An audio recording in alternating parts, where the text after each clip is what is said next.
2 days down at York, 2 to go for the 2020 Ebor Festival. And I'm here for you on horseracing.net to take a look at day 3, Friday's action up at York. And as for the previous 2 days, this video is supported by our friends at Paddy Power. Every price mentioned is from paddypower.com. Do head over there for enhancements on each and every race at the 2020 York Ebor Festival. Now, I'm recording this on the back of day 2 on Thursday, and it was a really good day, wasn't it? One that was dominated, as we expected it to be, by Love. The headline arguably was the fact that Enable didn't turn up, didn't take a chance. In her absence, Love proved herself a very smart filly indeed. She's into 2-1 for the 2020 Prix de l'Arc de Triomphe. All the onus now on Enable in next month's September Stakes at Kempton. Can she produce a performance that sparkles? But Love is going to go to the Arc now as a commanding favourite. She's going to receive weight from her older rivals as well, the likes of Gaeth if he runs, Stradivarius and Enable herself as well.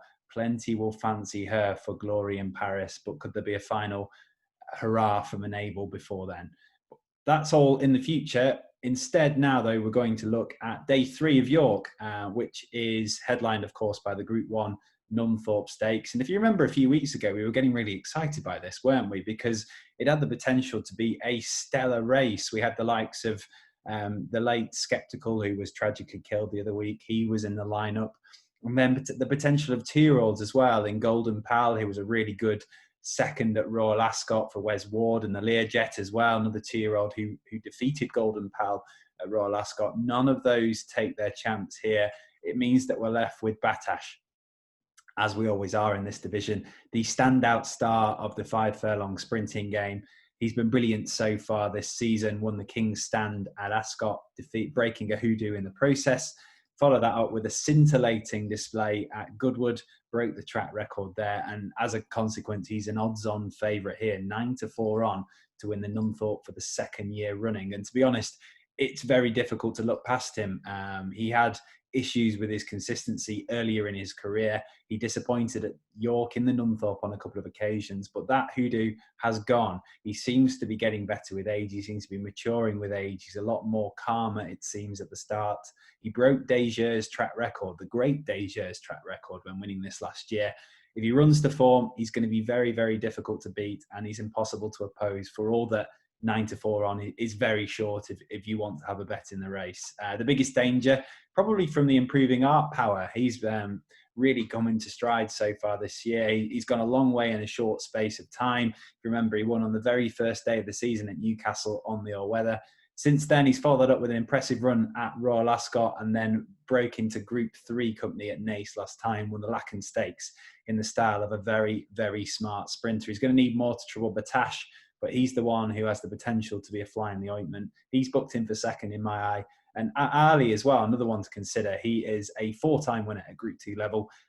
Latest of those came at the Curragh last time out in the Sapphire Stakes. That was a really good performance. He's about as consistent as you'll find. Represents Simon and Ed Crisford. He can finish 3rd. But Battaash can win this race for the 2nd year running and head to Paris, potentially for a perfect season. Another one of his hoodoos is in the Prix de l'Abbé. Won it at Chantilly, of course, bombed out at Longchamp last time out. He'll be looking for the perfect season of sprinting, but he's got to win the Nunthorpe first. Fancy him to do that. Okay, going to look now at the rest of the card, beginning with the 145. This is the Skybet handicap. Lots of Skybet sponsored races here this year. This is over 1.5 miles, 10 due to go to post. And I think it's very difficult to look past the progressive Zabeel Champion, who represents the Mark Johnston team. Now, we know that Mark Johnston likes to keep his horses busy. No exception with Zabeel Champion, run 4 times already this season, twice in June and twice in July, and has shown some pretty good form so far. Needed his reappearance but then won back-to-back contests at Newmarket over 10 furlongs since. Followed that up with a very good effort at Goodwood last time out, finishing 2nd. On form, that was probably his best effort yet. He's been hit with a £3 rise for that, but still looks like one who's open to improvement yet as a 3-year-old. The extra 2 furlongs here should bring out more improvement, judged by how he was staying onto the line at Goodwood last time out. fancy him to take another step forward, this looks a good opportunity for Zabeel Champion in the opener. Race 2 is at 2:15. This is the Lonsdale Cup, a race which has been dominated by none other than Stradivarius for the past 2 years. It was the final leg of the Stayers bonus, and Stradivarius won it on both occasions with the minimum of fuss. But there's no Stayers bonus this year. It's the Arc on Stradivarius' agenda. He does not line up, which means that this is a really interesting race without the reigning champion.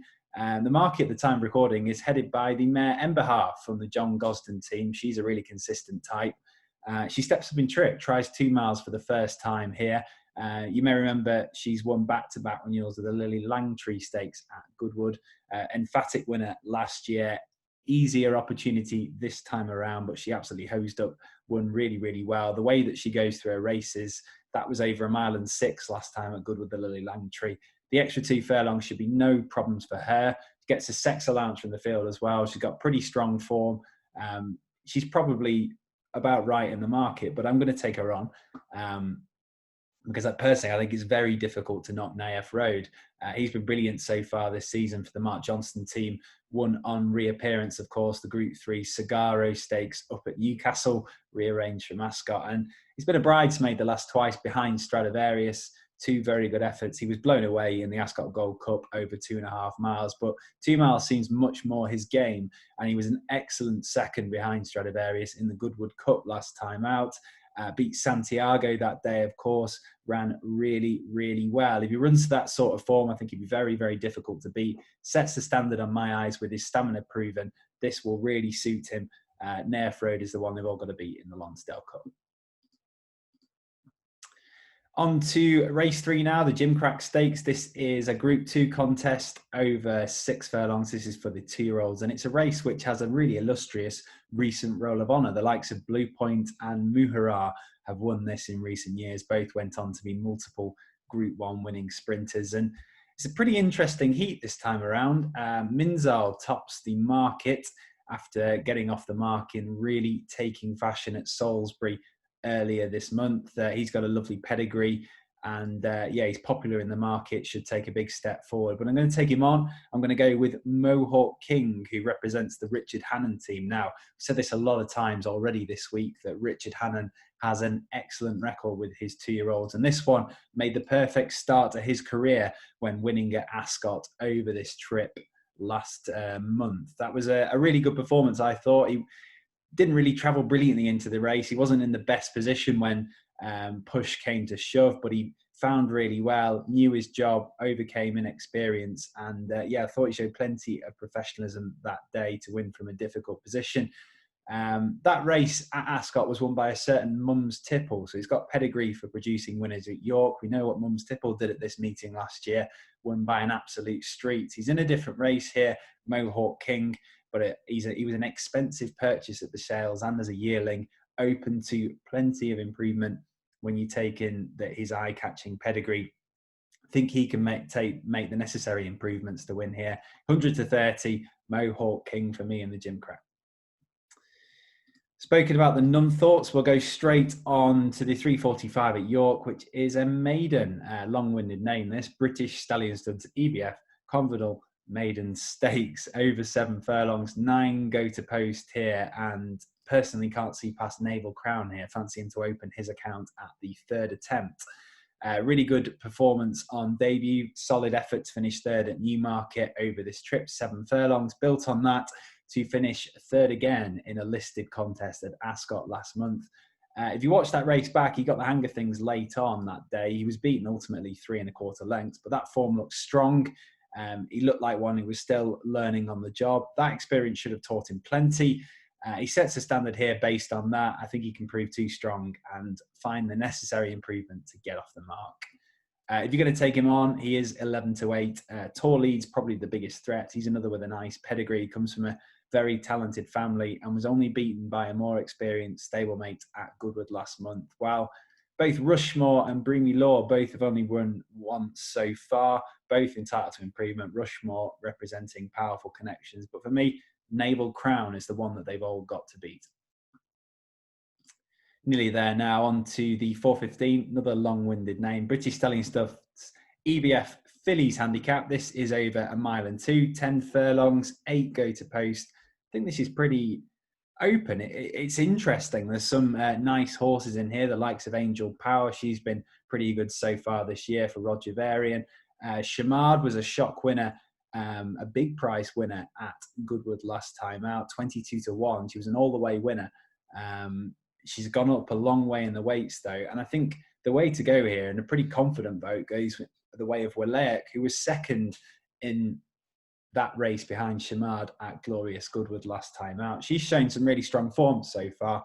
Willaert, she was a very good second in the Sandringham on reappearance of Royal Ascot in June. I was really impressed with that race. I think that was above average running of the Sandringham, strong form. And she conceded first run to Shamard at Goodwood last time out, stayed on well to the line, and can make the most of a £5 swing in the weights here with that rival. She's up to a mark of 90 now. I think that's more than workable based on what she's shown so far. Provided she doesn't give that rival too much rope, she can take another step forward and return to winning ways. But Azaeaf is another one to consider. Another progressive type, was an excellent second at Goodwood last time out as well in a different race. Open stuff, but Willaert for me looks like the one to be with. And on to the finale now, the Skyback Miles Stakes, another handicap, this one over 1 mile, as you could have guessed, 16 runners. This is wide open, 6-1 the field at the time of recording. Finest Sound and Visionary head the market. But the way to go for me is with Mon Choix, each way at about 12-1. Considering how open this is, I'm inclined to go with one who's banging form at the moment, and that's exactly what he is.